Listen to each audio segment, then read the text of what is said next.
네, 오늘 저희가 지금 방금 읽으신 9절 누가복음 36절부터 48절 또는 50절까지는 여러분이 다 아시는 향유옥합을 깨트린 향유옥합을 가져온 여인에 대한 비유입니다. 여러분, 우리가 신약에 마태, 마가, 누가, 요한복음 4복음서가 있는데 그 4복음서에 각각 독특한 관점들이 있고 차이점도 있고 어떤 복음서에서는 어떤 걸 기록한 반면에 다른 복음서에서는 그걸 기록하지 않고 또 다른 것을 기록하고 이렇게 여러 복음서가 다르게 말하기 때문에 우리가 풍성한 예수의 말씀을 알 수 있습니다. 그런데 이 네 복음서가 다 같이 기록하고 있는 사건은 그렇게 많지 않아요. 어떤 사건은 두 복음서에서만 기록했거나 또는 세 복음서에서만 기록하거나 어떤 한 복음서에만 있는 것이 많은데 네 복음서가 다 기록하고 있는 사건은 그렇게 많지 않은데 이 향유옥합을 부은 여인의 얘기는 네 복음서가 다 기록하고 있습니다. 마태복음 26장 6절부터 13절, 그리고 마가복음 14장 3절부터 9절, 요한복음 12장 1절부터 8절, 그리고 오늘 읽은 누가복음 7장 36절에서 50절, 이 4복음서가 전부 다 이 향유옥합을 부은 여인 또는 향유옥합을 깨뜨린 여인에 대해서 보고하고 있어요. 그런데 아시겠지만 조금씩은 다릅니다. 제가 이렇게 마가복음을 가로로 천 이유는요, 마태하고 마가복음은 거의 똑같습니다. 그래서 마태만 보면 마가를 본 거나 마찬가지예요. 마태와 마가는 거의 똑같고 요한은 좀 다르고 누가복음은 많이 달라요. 자, 일단 여러분을 제가 테스트해 보겠습니다. 자, 향유를 부은 이 여인은 누굽니까? 마리아입니까? 네, 마리아예요. 어떤 마리아? 마리아가 성경에 많잖아요. 어느 마리아입니까?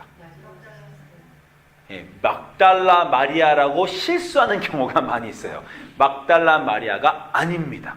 예, 마리아란 이름이 나오는데 그 마리아란 이름도 요한복음에만 나오고 거기에는 예수님이 그 오빠를 부활시켜준 라자로의 동생 마르다와 마리아의 마리아이지 막달라 마리아가 아닙니다. 다시 말씀드리지만 라자로스의 동생 마리아와 마르다와 마리아의 그 마리아는 막달라 마리아와 다른 여자입니다. 그래서 여러분이 분명히 아시면 좋겠어요. 그런데 막달라 마리아라고 착각을 많은 사람들이 하는데 그 하는 또 이유가 있어요. 누가복음 때문에 그것을 합니다. 근데 누가복음이 막달라라고 마리아라고 말하지 않는데 사람들이 막달라 마리아라고 착각을 해요. 그래서 그런 몇 가지 부분들을 우리 먼저 좀 보면 좋겠어요. 제가 먼저 비교를 해드리겠습니다. 이게 뭐 공부하는 거니까 재밌게 보시면 돼요. 마태복음과 마가복음에는 한 여자라고 나옵니다. 마태복음, 마가복음 보면 26장 6절에 예수께서 베다니 나병 환자 시몬의 집에 계셨다. 이 베다니라는 지역은 다 똑같아요. 요한복음도 베다니 나자로와 마르다와 마리아가 베다니 지역에 삽니다. 근데 여기는 나자로 집이 아니라 나병 환자 시몬 집에 가셨어요. 예수께서 베다니 나병 환자 시몬 집에 가셨는데 한 여자가 나타났습니다. 이 여자는 마태와 마가복음에서는 누군지 알 수 없이 그냥 한 여자예요. 이 여자가 매우 귀한 향유옥합을 가지고 나와서 식사하시는 예수님 머리에 부었다. 여러분이 다 아시는 내용이에요. 요거를 요한복음 12장 가면 이 마르다의 동생 마리아가 지극히 비싼 향유, 그 순전한 나드 한 근을 가져다가 예수님 발에 부었다. 그리고 자기 머리털로 그 발을 닦았니 향유 냄새가 집에 가득했다. 이렇게 나오죠. 자, 요거 안 보시고 딱 잠깐 읽었으니까 잠깐 물어볼게요. 여자가 향유옥합을 갖고 와서 예수님 어디다 부었습니까? 네, 근데 마태복음하고 누가복음은 머리에 부었어요. 그죠? 차이가 있습니다. 마태복음, 마가복음에서는 예수님 머리에 부었고 어떤 한 여자가 부었고 요한복음에서는 마리아가 나와서 발로 붓고 그 머리털로 그의 발을 닦았어요. 그때 사람들이 어떻게 반응했습니까? 다 화가 났죠. 네, 화가 났는데 그 화를 낸 사람은 누굽니까? 그게 또 다 달라요. 그게 마태복음에서는 제자들이 화를 냈다고 말하고, 이제 제가 아까 마가복음하고 마태복음하고 비슷하다고 했는데 마가복음, 마태복음하고 조금 다른 게 여기 가로친 부분인데 마태복음에서는 제자들이 분개했다고 그러고 마가복음에서는 어떤 사람이 분개했다고 합니다. 어떤 사람이라는 건 뭐 불특정 다수니까 어떤 사람 안에 제자들이 들어갈 수 있어요. 뭐 같은 얘기라고 할 수 있습니다. 마태가 조금 더 구체적으로 얘기했다고 할 수 있어요. 제자들이건 어떤 사람이건 그들이 분개하여 이르되 무슨 의도로 이것을 허비하느냐 이것을 말하고 이것을 비싼 값에 팔아 가난한 자들에게 줄 수 있었겠도다. 그렇게 마태복음 말하고 여기서는 오히려 마가복음은 조금 더 구체적으로 300데나리온의 비싼 값인 겁니다. 똑같이 300데나리온에 팔아 가난한 자들에게 줄 수 있었겠다라고 합니다. 그런데 더 구체적으로 요한복음에 가면 어떤 사람도 아니고 제자들도 아니고 가롯 유다가 그렇게 말했어요. 가롯 제자 중에 하나로 예수를 잡아줄 가롯 유다가 말은 비슷하게 했어요. 이 향유를 어찌하여 300데나리온에 팔아 가난한 자들에게 주지 아니하였느냐. 자, 여기까지는 똑같은데 그 다음에 가롯 유다라는 이름이 붙었기 때문에 요한복음의 저자 요한은 이 가롯 유다의 속까지 다 꿰뚫어 보고 있었어요. 그래서 가롯 유다가 이렇게 말하면 가난한 자들을 생각함이 아니고 거기 그는 도둑이라 돈괴를 맞고 거기 놓는 것을 훔쳐갑니다 라고 말을 했습니다. 자, 여기까지 약간 좀 차이점이 조금씩 있죠. 그 차이점이 있는데 그 다음에 이제 비슷한 장면은 뭐냐면 공통된 장면, 이렇게 공통된 말고 이 얘기의 가장 중요한 포인트는 무엇인가 하면 그 다음에 여자의 낭비에 화가 사람들이 나자 예수님이 반응하신 거예요. 이 예수님의 반응은 마태, 마가, 누가, 요한, 누가 빼고 마태, 마가, 요한이 앞에 지금까지 본 세 부분 다 똑같습니다. 예수님 똑같이 반응하셨어요. 뭐라고 반응했냐면 여자를 냅둬라. 여자를 받아하지 마라. 가난한 자들은 항상 너희와 함께 있거니와 나는 항상 함께 있지 아니하니라. 이 여자가 내 몸을 이 향유를 여자가 내 몸에 이 향유를 부은 것은 내 장례를 위하여 한 것이다. 이렇게 예수님이 반응을 해주시면서 이 여자가 한 일이 전 세계 세상 끝날 때까지 다 전해질 것이다. 이렇게 아주 이 여자를 많이 칭찬해 주셨어요. 우리가 사실 이 마태복음의 이 향유옥합을 깨뜨린 연을 1년 전에 공부했습니다. 1년 전에 공부했는데 왜 공부했냐면 그때 에디하고 조앤나 아버님이 돌아가셨어요. 에디하고 조앤나 아버님이 지금 일주기 됐는데 작년 요맘때쯤 돌아가셔서 그때 우리가 이 구절을 봤습니다. 이 구절을 보면서 무슨 말씀을 드렸냐니까 그때 그 조앤나하고 에디 아버님이 돌아가셨을 때 어느 교회에서 누군가 도와주러 오셨잖아요. 기억나세요? 도와주러 오셨는데 열심히 도와주시더니 근데 그 도와주시는 게 사실 제가 도와주는 거하고 비슷한 건데 내가 다 할 수 있는 건데 그 사람이 와서 열심히 해줘서 아유 내가 할 걸 누가 해주는구나 딴 교회에서 와서 고마워했는데 끝나고 나니까 500불을 차지하는 거예요. 조금 뭐 도와주더니 뭐 이렇게 서류 좀 도와주더니 제가 분기탱천했지 않습니까? 아니 조고를 겨우 조고를 도와주고 한두 시간 서류 도와주고 500불을 차지하더니 제가 화가 나가지고 이거 돈 내면 안 된다. 그리고 제가 심지어는 뭐 그쪽 교회 목사님까지 전화했어요. 그쪽 교회 목사님한테 당신 교인이 와가지고 비슷한 얘기도 뭐 이렇게 그쪽 교인이 와서 이렇게 할 수 있습니까? 저는 이렇게 화가 났는데 에디하고 조앤나는 목사님 그러지 마십시오. 돈은 그들이 내는 거야. 나한테 차지하는 게 아니라 에디하고 조앤나한테 차지하는데 돈 내는 건 그 사람들인데 돈 내는 그 사람들은 화가 안 나고 돈을 안 내는 옆에 있는 제가 화가 난 거죠. 그 이유가 뭡니까? 에디하고 조앤나는 죽으신 그분에게 돌아가신 아버님에게 집중하고 있었어요.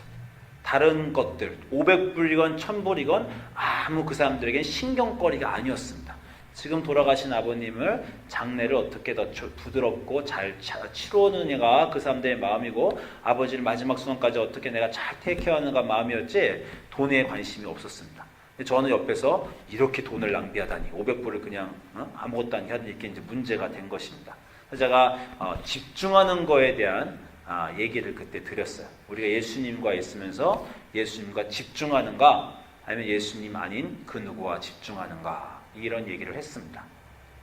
사실 이 마태 마가복음과 요한복음에 큰 차이가 있어요. 이 말씀만 들면 도전되는 말씀입니다. 도전만 되는 게 아니라 궁금해지는데 예수님이 여기서 가난한 자들은 항상 너희와 함께 있거니와 나는 항상 있지 아니한다 이렇게 말씀하시면요 우리 굉장히 놀라요. 이 구절에. 왜냐하면 예수님이 누굽니까? 가난한 자들의 변호자가 아닙니까? 마태복음 26장에 가면 그 양과 염소의 비유가 있어요. 여러분 아시죠? 양과 염소의 세상 끝날 날에 예수님이 의인과 악인을 왼쪽과 오른쪽으로 분리하시면서 양과 염소처럼 분리하세요. 그러면서 의인한테 뭐라 그러십니까? 너희는 내가 배고플 때 음식을 주었고 목마를 때 물을 주었고 내가 감옥에 있을 때 찾아왔고 내가 추울 때 입혔다. 그랬더니 이 의인들이 우리가 언제 주를 그렇게 보살펴 주기를 드렸습니까? 그랬더니 예수님이 뭐라 그래요? 너희 중에 작은 자, 가난한 자, 소외된 자들에게 한 것이 나에게 한 것이다. 이렇게 말씀을 하셨어요. 그런 주님의 성품과 가르침을 생각할 때 이 구절은 조금 말이 안 됩니다. 오히려 여자가 비싼 향유를 부으면 예수님을 따르는 제자들은 야, 이 여자가 우리 예수님, 우리 선생에게, 우리 지도자에게 좋은 일을 하는구나 하고 좋아해야 되는 상황이고, 진짜 예수님의 그 성격을 생품할 때 너희들이 이 비싼 향품에 대해서 좋아하느냐? 이것을 팔아서 가난한 자들에게 주면 내가 더 기쁠 뻔하였다. 그것이 나를 섬기는 방법이니라 라고 말씀하시는 게 오히려 더 맞아떨어지는 것 같아요. 그런데 오히려 제자들은 분노하고 예수님이 가난한 자들을 하는 것보다 나에게 하는 것이 더 중요하다라고 말씀하시므로 우리에게 많은 궁금증을 남겨주는 구절입니다. 이 구절에 대해서 우리가 한 가지 더 나눌 수 있는 것은 아주 중요한 인생의 목표가 무엇인가라는 근본적인 질문을 할 수가 있습니다. 많은 사람들에게 인생의 목표는 무언가 성취하는 것입니다. 심지어 교회를 와서도 사역을 통해서도 사역을 통해 무언가 하나님의 일을 성취하고 싶어하는 게 사람들의 목적이에요. 우리는 늘 바빠요. 늘 바쁘고 늘 불안합니다. 뭔가 해야 될 것 같고 남한테 뒤지면 안 될 것 같고 남들이 열심히 뭔가 해내는 동안 나는 가만히 있으면 안 될 것 같은 그런 불안한 마음이 우리를 다급하게 하고 조급하게 하고 또 바쁘게 만듭니다. 그러나 우리가 분명히 기독교인으로 여러 번 강조하는 것은 우리 인생의 목표는 무언가 성취하는 것이 아니라 우리 하나님과 우리와의 관계를 회복하는 것입니다. 우리 하나님과의 관계 회복이 우리 인생의 가장 중요한 것입니다. 그 관계를 회복하기 위해서 때때로 우리는 하나님을 위해서 무언가 해야 되겠다라고 다시 또 생각하는 경우가 있습니다. 그러나 하나님의 목적은, 하나님의 관심은 제가 여러 번 말씀드리지만 우리가 무엇을 성취하는가에 있는 것이 아닙니다. 하나님의 관심은 우리가 무엇을 하는 것을 보는 것이 아니라 우리가 바뀌는 것을 보는 것이에요. 우리 자신이 다른 하나님을 경험하고 다른 사람이 되는 것을 보는 것이 하나님의 목적입니다. 우리가 교회 일을 할 때 무언가 성취하고자 하면요, 늘 시험에 들어요. 선교여행을 가거나 수련회를 가거나 사람들에게 우리가 그걸 가자 하면 사람들 마음속에 제일 먼저 무엇이 드냐면 그걸 통해서 내가 뭘 얻을 수 있을까? 선교여행을 통해서 내가 뭘 얻을 수 있을까? 내 인생에 뭘 성취할 수 있을까? 이번 수련회를 가면 뭐 좋은 일이 내게 생길까? 그걸 통해서 어떤 것을 내가 성취할 수 있을까? 사람들은 늘 그걸 생각합니다. 그걸 생각하는 사람들은 또 효율성을 문제 삼아요. 야, 수련회 비가 이렇게 비싼데 그만큼 내고 내가 무언가 거둘 수 있을까? 야, 이 선교여행을 갈 때 돈을 이만큼을 내고 가는데 그만큼을 내고 그만큼의 효율성과 효과를 거둘 수 있을까? 많은 사람들이 이렇게 생각합니다. 돈에 집중하는 사람들이에요. 근데 다시 말씀드리지만 여기서 제자들과 이 어떤 사람들은 가난한 사람들을 걱정했어요. 우리가 100번 양보해서 그 사람들이 진짜 가난한 사람들을 걱정했다고 칩시다.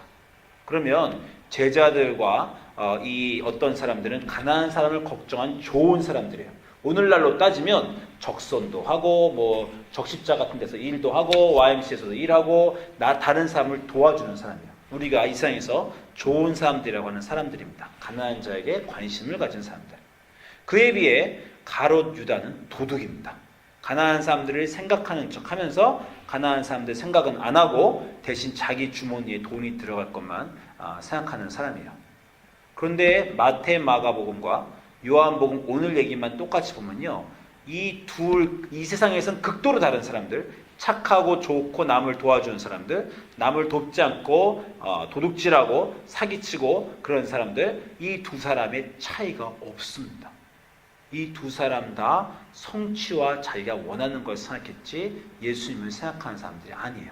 그래서 결국 마테마가와 요한만 보면 이 두 그룹은 가난한 사람을 진짜 생각했건 돈을 생각했건 상관없이 예수님에게 너희는 나에게 집중하지 못했다. 너희의 목적은 무언가 성취하는 것인데, 물론 그 성취가 좋은 일을 하려는 것든 자기의 개인의 욕심이건, 그러나 나에게는 이 세상에서는 결정적인 차이가 나고 좋은 사람들과 악인과 선인으로 우리가 분리하지만, 예수님은 너희는 다 똑같다. 너희는 나에게 집중하지 않고 나를 생각하지 않은 사람이다 라는 말을 해주시는 거예요.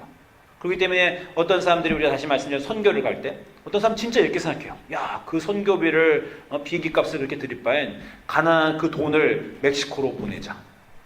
그냥 멕시코로 비행기 타고 가지 말고 실제로 멕시코에 그 돈을 보내는 사람도 있을 겁니다. 그렇게 말하면서. 그리고 또 어떤 사람들은 야, 그 돈을 그렇게 쓰면 되겠느냐? 라고 말할 때 사실은 마음속에 가난한 사람들을 왜 멕시코로 보낼 생각이 없었어요. 그냥 그 돈을 쓰기가 아까웠어요. 자기 돈을. 그렇게 말하지 않고, 말하면서 자기 돈을 가난한 사람에 쓰지도 않고 그냥 야, 선교를 갈 바엔 그 돈을 기부를 하겠다라고 말하면서 기부도 결국 안 했어요. 우리가 보기엔 큰 차이가 있는 것 같지만 어쨌건 또 별로 차이가 없습니다. 그 둘 다 자기를 바꾸고자 하는 그 예수님에게 집중하지 못하고 자기가 무언가 해야 되겠다라고 생각하는 사람들이라는 거예요. 그래서 여러분이 교회에서 사역을 하시건 인생을 사시건 다시 한번 우리가 해야 될 질문이 있습니다. 내가 지금 무언가 하려고 하는가? 그리고 우리는 그 무언가 하려는 그것이 동기가 순수한가 아닌가를 많이 생각해 보지만, 그보다 더 중요한 건 하나님이 지금 나에게 이 인생을 통해서 어떤 일을 하시려고 하는가라는 것을 우리가 생각해 보는 일입니다. 그 구절을 생각해 보기 위해서 누가복음이 존재해요. 자, 이제 오늘의 구절인 누가복음으로 가겠습니다. 같은 향유옥합을 부은 여자에게요. 처음에 어떻게 시작하냐면 그 동네에 죄를 지은 한 여자가 있었다. 이것 때문에 사람들이 막달라 마리아라고 생각하는 거예요. 막달라 마리아도 죄인은 아닙니다. 그냥 막달라 마리아는 성경에서 7 귀신이 들은 적이 있는 여인이라고 생각해요. 그래서 사람들이 많은 착각이 막달라 마리아가 7 귀신 들은 여자, 그런 말은 죄인인가? 그러면 창녀인가? 다 같이 이 사람들이 착각해서 이 죄를 지은 여자가 그 막달라 마리아인가? 그래서 향유옥합을 부은 여자를 막달라 마리아라고 착각하는 경우는 누가복음의 9절에 이 여자가 마리아라고도 안 그러고 그냥 한 여인이라고 안 그러고 죄를 지은 한 여인이기 때문에 그렇습니다. 이 죄를 지은 한 여인이 나타났어요. 나타나서 이 여자가 한 건 똑같아요. 비싼 향유옥합을 가져왔습니다. 물론 여자의 액션에 약간의 차이가 있어요. 자, 발 곁에 서서 울며 눈물로 그 발을 적시고 자기 머리털로 닦고 그 발에 입을 맞추고 향유를 부었어요. 조금 다르죠? 마태복음과 마가복음에서는 예수님 머리에 향유를 부었고, 요한복음에서 마리아는 예수님 발에 향유를 부었고, 발에 향유를 붓고 머리칼로 발을 씻었는데, 이 여자는 발을 눈물로 씻고 그 발을 머리털로 닦고 그 다음에 향유를 부었어요. 뭐 이런 차이는 그렇게 중요하지 않습니다. 그런데 중요한 건 이 여자가 뭘 어떻게 했든 간에 이 여자는 죄인이었다는 사실이에요. 이 죄인 여자가 예수님 머리에 무언가 부으니까 그 다음에 이 예수님을 청한 바리새인의 반응이 어떻습니까? What a waste! 왜 이런 낭비를 하느냐? 마태복음과 마가복음과 요한복음에서는 그 사람들이 제자건 어떤 사람이건 가룟 유다건 상관없이 그 사람들의 마음속에 진짜 가난한 사람들을 생각했건 돈에 대한 욕심이 있던 건 상관없이 그 사람들이 같은 반응을 보였어요. 왜 낭비를 하느냐? 왜 이걸 쏟아버리느냐? 누가복음에서는 그 반응이 없습니다. 누가복음에서 바리새인이 이 여자가 향유옥합을 그 비싼 거 예수님 발에 붓는 것을 보았는데 왜 낭비를 하느냐는 질문이 없어요. 여기서는 더 이상 낭비가 이슈가 아닙니다. 이 바리새인이 낭비 얘기가 아니라 이제 뭐에 집중하냐면 이 여자가 보통 여인이 아니라 죄인이기 때문에 이 여자가 죄인이라는 거에 집중해요.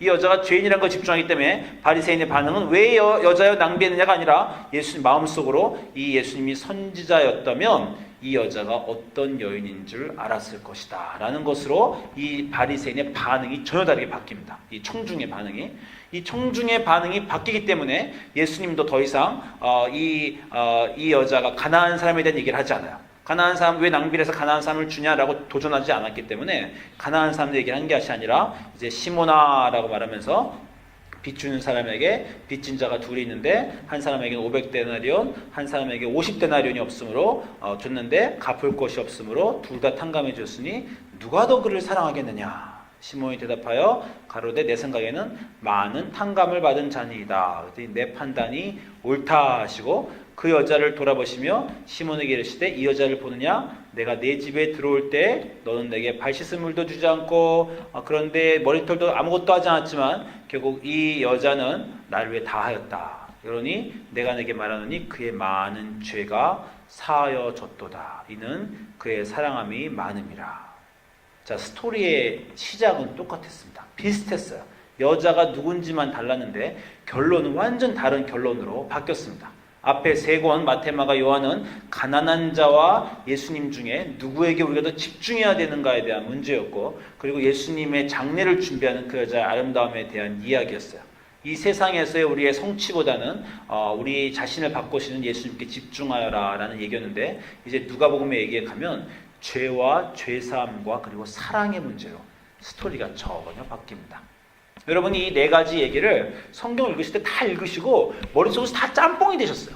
짬뽕이 돼가지고 이 얘기가 도대체 어떤 얘기인지 이 얘기인지 저기인지 헷갈리실 일이 있는데, 오늘 분명히 네 개의 책을 봤으니까 아시면 좋겠습니다. 이 여자가 많은 낭비를 했다는 것은 변함이 없습니다. 네 복음서 전체에서 단 한 가지 공통점은 그거 하나예요. 여자가 향유옥합을 부었다. 그래서 이 네 가지 책 얘기 전체를 향유옥합을 부은 여인이라고 타이틀해도 상관이 없습니다. 근데 누가복음의 얘기는 전혀 다르죠. 누가복음의 얘기는 향유옥합을 부은 죄인 여자의 얘기입니다. 이게 아주 중요해요. 여러분 아시겠지만 저 한 달 전에 우리 박보영 목사님 오셔가지고 산호세에서 설교를 하셨잖아요, 그죠? 그때 제가 그때 설교 그때 나눠드리고 그때 이 김태권 훈 선교사님 비디오도 보여드리고 제가 다 했지 않습니까? 제가 그때 설교를 듣다가 가슴에 크게 은혜를 받았는데, 은혜를 받는 것 플러스 가슴이 찔렸어요. 어떻게 찔렸냐면 저렇게 가난한 자들을 위해서 저렇게 사시다니, 그냥 감동을 받은 게 아니라 나는 뭐 했나? 저 선교사님이 저렇게 선교 나가실 동안 나는 뭐 했나? 자기를 다 버리고 예수님의 부름에 응답할 동안 나는 뭐 했나? 가진 걸 다 드리고 가난한 사람들과 저렇게 가난하게 살 동안 나는 뭐 했나? 내가 진짜 잘못 살았구나. 감동이 아니라 회개가 왔습니다. 회개가 오고 진짜 잘못 살았구나 생각하면서 그때 마음속에 몇 가지 결단을 했어요. 내가 지금 당장 가서 내 돈으로 그동안 내가 드렸어야 되는 돈을, 지금까지 안 드리고 뭉친 돈을 지금 하나님을 위해서 써야 되겠다. 어떻게 쓸까? 그거는 생각이 잘 안 났어요. 제일 먼저 이 생각했습니다. 지금 밤이니까 가서 ATM 가서 현금을 찾을 수 있는 만큼 다 인출할 것이다. 그래서 당장 가난한 자에게 줘야 되겠다. 이렇게 생각을 했어요. 물론 제가 잔머리가 엄청 그 순간에도 빨리 돕니다. 현금 인출에 제한이 있다는 걸 알고 있었어요. 가진 거를 다 꺼내서 줄 생각은 안 했어요. 현금 하루에 ATM에서 아무리 뽑아봤자 얼마 뽑죠? 300불입니까? 400불입니까? 600불입니까? 그밖에 안 뽑혀요. 그래서 제가 그 순간 그걸 알고 그냥 마음이 엄청 찔렸지만 일단 다 드리겠다고 생각하면서 오늘 ATM에서 뽑을 수 있는 만큼만 뽑았어요. 그리고 그거를 가난한 자에게 주면서, 그러면서 또 다음에 조금 더 해야지, 요거보다는. 그래서 몇 가지 교회 일에 내가 생각나는 것들이 있었습니다. 그래서 어떤 선교 훈련을 가는 어떤 아이들에게도 내가 장학금을 좀 줘야 되겠고, 여러 가지 이렇게 돈의 비율에 대해서 생각을 제가 했어요. 물론 혼자 할 수가 없습니다.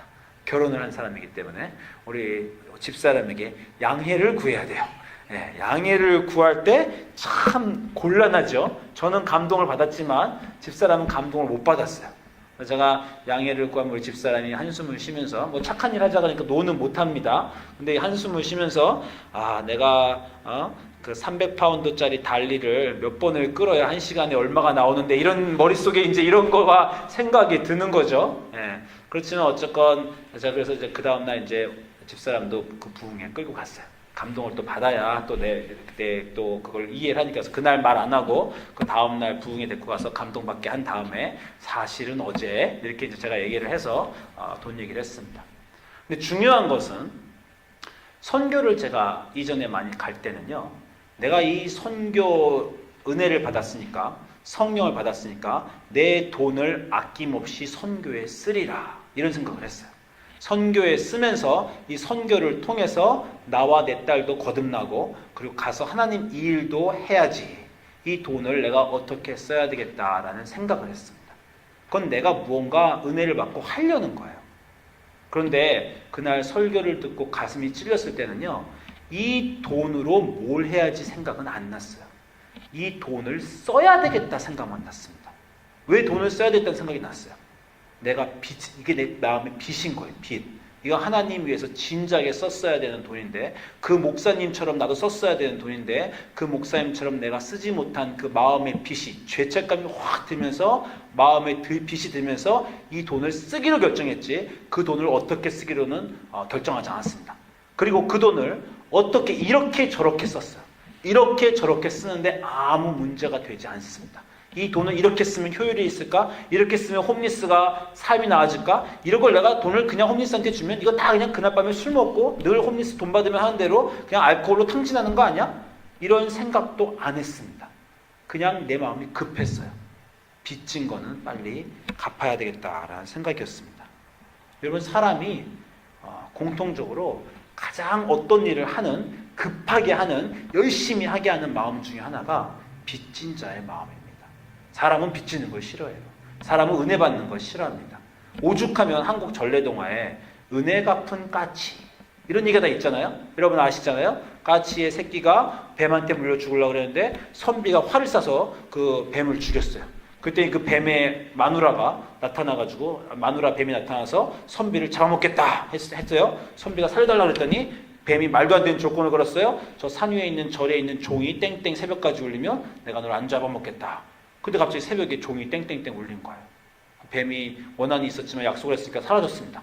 선비가 영문을 모르고 산 위에 절에 올라가 봤더니 그 자기가 구해준 까치 새끼의 부모가 자기 머리로 종을 들이받아서 머리가 다 터져서 죽고 대신 종을 울려서 선비를 구한 한국에서 흔히 알고 있는 은혜 갚은 까치의 전래동화 얘기입니다. 그죠? 인간은 또는 모든 생물은 은혜를 받고 빚이 있으면 그걸 갚고자 하는 본능이 있어요. 그것을 갚고자 하는 본능이 있습니다. 오늘 이 여자는 죄를 지었어요. 누가복음에 있는 여자는. 죄를 지은 이 여자는 죄를 갚고 싶어하는 마음의 소망이 있었습니다. 죄를 갚고 싶어하는 소망이 있었는데 예수님이 나타나자 죄를 갚을 기회가 왔다고 생각했어요. 자기가 갖고 있는 여태까지 창녀로서 돈을 벌었건 남을 갈취했건 아니면 어떤 식으로 돈을 벌었건 이 돈을 죄를 갚는 데 쓰고 싶었습니다. 그래서 예수님께 그냥 쏟아 부었어요. 아무 생각도 안 했습니다. 장례 준비를 했건 가난한 사람은 상관 아니건 내 죄를 쏟기 위해서 죄를 부었어요. 이 여자가 죄인이라는 것을 바리새인도 알았기 때문에 왜 허비에서 가난한 사람을 주냐는 거에 바리새인도 집중하지 않았어요. 바리새인도 이 여자가 죄인이라는 것만 집중했습니다. 하나님은 우리가 좋은 일을 하기를 원하십니다. 우리가 예수님의 사랑에 보답하기를 원하시고 우리가 가난한 사람들을 예수님을 돕듯이 돕는 것을 원하세요. 그러나 가장 중요한 것은 그것을 하는 마음입니다. 내가 무언가 성취해야지. 내가 가진 게 많으니까 가난한 사람을 도와야지. 이러고 도우면요 적선이 되고 자기 의만 쌓여요. 남을 더 도울수록 나는 이렇게 남을 돕는 훌륭한 사람이지라는 자기 의만 마음에 쌓입니다. 그리고 하나님에서 무언가 열심히 하면서 선교 여행도 가고 기도도 열심히 하고 예배도 열심히 나오면서 나는 신앙생활을 잘하는 사람이지 나는 이런 신앙생활의 사역들을 성취해내지 나는 성취감만 쌓입니다. 그 마음을 예수님이 꼬집으시는 거예요.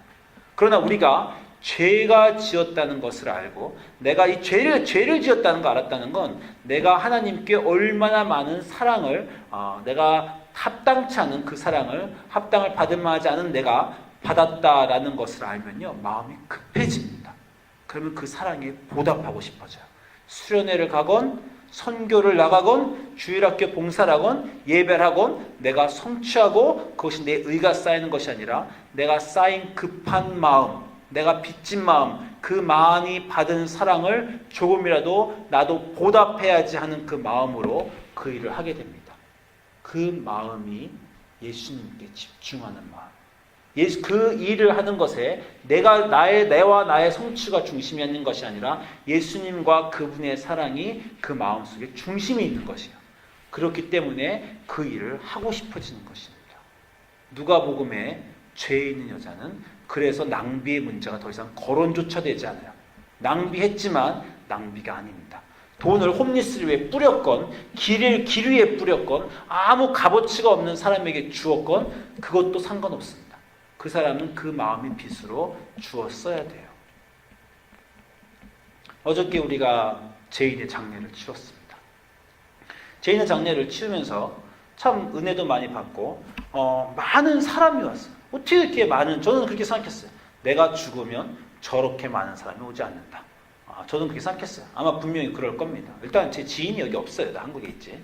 어쨌건 그렇지만 저렇게 많은 사람이 오지 않을 것이다. 근데 제인이 죽으면 정말 많은 사람이 왔어요. 모든 사람이 하는 말이 그녀는 사랑이 많은 여자였다. 그녀는 참 많은 사람을 따뜻하게 사랑해 주더라. 이런 얘기를 했습니다. 저도 그렇게 생각해요. 제가 제인과 지내는 동안 제인이 많은 사람을 도와주는 것을 봤어요. 그 제인이 많은 사람을 도와줄 때 늘 제인의 마음에서 제가 제인과 얘기하면 이런 말을 해요. 내가 많이 받았으니까. 내 인생이 지금 너무 과분하다. 내 남편과 나 아이들과 내 인생이 도대체 이렇게 과분하고 하나님이 나에게 이렇게 풍족하게 주셨을 수가 없다. 제인은 그 마음을 가진 사람이었어. 그가 단순히 남편이 부자여서나 돈이 많아서 남을 도운 게 아닙니다. 내가 하나님에게 너무 풍족히 받고 받을 것보다 더 받았다. 그러니 내가 당연히 내가 가진 사랑과 내게 있는 것들을 나누는 게 당연하다라고 생각하는 사람이었습니다. 우리가 많은 일들을 예수님 안에서 할 수 있어요. 그러나 그 일들을 하는 그 일이 중요한 것이 아니라 어느 마음으로 하는가가 중요합니다. 교회에 왜 나오는가? 사역은 왜 하는가? 왜 선교 가는가? 왜 남을 돕는가? 그 마음의 가장 중심에 내가 받아야 되는 사람보다 내가 된 그 사람 됨보다 나에게 쏟아부어진 그 하나님의 사랑이 너무 크기 때문에 그 사랑에 빚져서 그 사랑이 너무 많은 것을 알고 그 사랑 때문에 그 일을 하는 사람에게는 예수님이 그 안에 중심이 있게 됩니다. 그 받은 사랑의 빚 없이 일을 하게 되면 자기 의만 쌓이고 시험에 빠질 수밖에 없어요. 여러분 안에, 여러분 마음속에 여러분을 위해 사랑하신 그 주님의 사랑, 십자가에서 달려 죽으신 예수님의 사랑에 대한 이해가 있으시고 감동이 있으시고 그 사랑의 빛 때문에 여러분의 삶이 사랑으로 가득 차시기를 주님의 이름으로 소망합니다. 기도하겠습니다.